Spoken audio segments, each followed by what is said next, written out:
Okay, disclaimer. I don't actually consider myself a polymath. It's a little clickbait.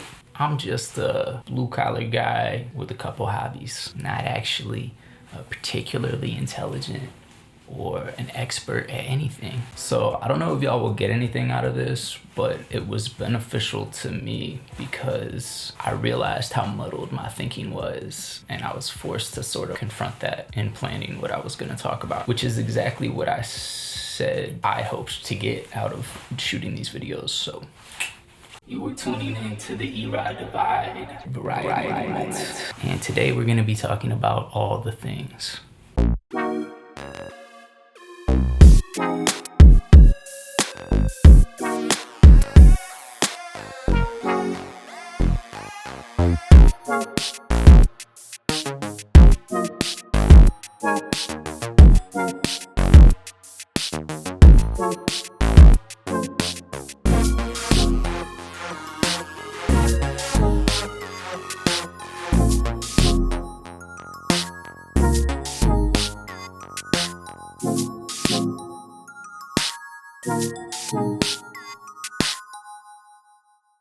I left off in the last video saying, I think the first video that I'll try to make in earnest is going to be about having diverse interests and the challenge of being a multidisciplinary artist in today's climate. And here's the thing, once I started fleshing out my thoughts, I realized I'm gonna need to split this topic up. So I'll approach the subject from two different angles in two separate videos. This first installment will be about having diverse interests while being told not to. Then a light palate cleanser, shift topics, and I'll circle back at a later date for part two, focused on the necessity of having multiple skill sets, despite not necessarily wanting to. If that didn't make sense right now, I think it will make sense afterwards. But yeah, I got a plan. Trust. So diverse interests. I appreciate different mediums of expression, whether it's visual art from paint on canvas to digital, everything in between, architecture, design in general and in its broadest sense, film, animation, vlogs, music, obviously different genres from different regions and time periods, etc., etc. And each of these interests spirals out. Let's take music just for an example. I don't just want to listen to music, I want to make it. I want to know how it's made. I want to know how it works. These sound waves are propagating through the atmosphere. That's physics, the study of acoustics. Pressure waves enter your ear canal, and the compressions and rarefactions cause this membrane to vibrate, which triggers this bones. There's fluid in there in your inner ear and these tiny little hairs. I'm talking about physiology. All this data gets fed into your brain, and then what? Well, now we're in the realm of psychoacoustics, the study of sound perception. But you don't just perceive it, you perceive it and it makes you feel things. Emotions. This is straight neuroscience. And why? That's the evolutionary question. Wait, how do we get here? Because someone played a melody and I liked it and I followed that thread. Art is part of culture and history. Contemporary art and its means of production is often tied to technological advancement. How does art relate to science? How science has progressed through history. How does art progress through history? Everything is interconnected. This is not revelatory. It probably sounds like pablum. Bear with me. Being diverse as a consumer of art is not frowned upon. The opposite even. Where it gets murky is when we as creators try to cross that line and become active participants in secondary and tertiary fields. People are awed when they learn Shel Silverstein was in a jazz band, dismayed when DMX stars in a movie, or Scarlett Johansson puts out an album. Bill Clinton can actually play the saxophone. The true year of the Depends adult undergarment was when Michael Jordan tried to play baseball. It's really not surprising if you think about it. Of course, an athlete might have interest in more than one sport or whatever. Typically, you need to achieve some level of success before people will tolerate you branching out. And even then, they might just be like, don't do that. But generally, it's the luxury of elite, top-level celebrity entertainers to diversify. And for the rest of us plebes, what do we hear? You know what it is. Stay in your lane. Stick to one thing. You're doing too much. Coming up these days as an artist, you are a brand, and when you over diversify, you confuse your brand image. I hear it constantly. All the content creator teachers and marketing gurus and self-help entrepreneurial guerrilla catchphrase messiahs repeat the same mantra over and over and over. Identify your niche. Focus in on who and what exactly you are so that you can label yourself for the world. And in 5 words or less, any newcomer that happens along will easily be able to figure out what box you go into. Almost any marketing person would see a problem in me coming out with an instrumental house album as a follow-up to a hip-hop album, while I'm simultaneously working on a bedroom pop side project. And that's just switching up genres within the same medium of recorded music and contemporary electronically produced recorded music at that. Like, it's already kind of narrow in my opinion. Compound this with photography, video stuff, short stories. Been getting into woodworking the past few years. I've developed a passion for studying and acquiring and building lamps lately. Lighting gets me like really keyed up. Gardening, I've been growing to really appreciate native plants and the role that they play from a ecological standpoint. I don't need to keep going. You get the idea. I'm interested in a lot of things, and if I'm intrigued by something, I want to participate in it and share my excitement. It is very natural, I think, for a creative mind to also be a curious mind, which is great and fun and fulfilling and all that. But in my experience, it leads to 2 primary obstacles. Firstly, it leads inevitably to a master of none situation. One could devote their entire life to just being a great keyboard player or a great sound designer, a lyricist or vocalist or recording engineer, or again, you get the idea. I could focus all my effort into pursuing any one of the 50 fields that I dabble in and still never reach the end of truly mastering that one thing, because there is no end. Each and every one of them is limitless, and the spreading thin of your focus, as with most things, is double-edged. Because back to the everything being connected rant from earlier, each of these disciplines inform each other, and everything that you learn weaves a tapestry that no single thread could.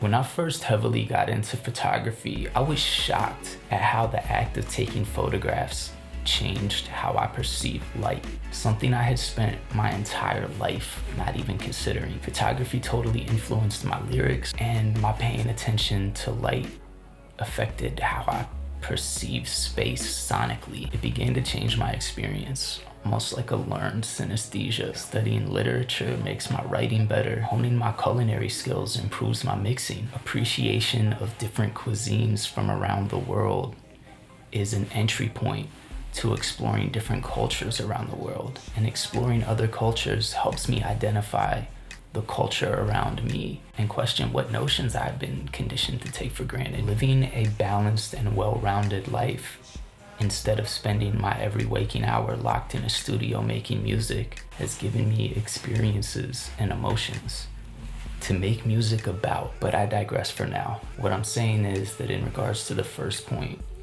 for me personally, I have come to the conclusion that the pros outweigh the cons in favor of pursuing anything that intrigues me.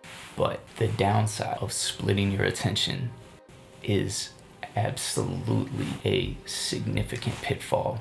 2, the second issue, as mentioned before, is the issue of branding. It confuses people. What the fuck is this dude about? It puts some people off. I followed this guy for landscape photography. I don't want to hear about Victorian era gas lamp. It makes it hard for me to target and reach people. And well, yeah, it would be awesome if my art could find its way to people that appreciate it. And the dream, potentially misguided or oversimplified, but that's a topic for another time, is to make a living off your art or make a living doing what you love. I just can't bring myself to change who I am and what I make or to limit what avenues of interest I allow my curiosity to lead me down in order to please the social media algorithms. I refuse. And maybe that hinders me in regards to audience growth, but it doesn't hinder me in regards to personal growth.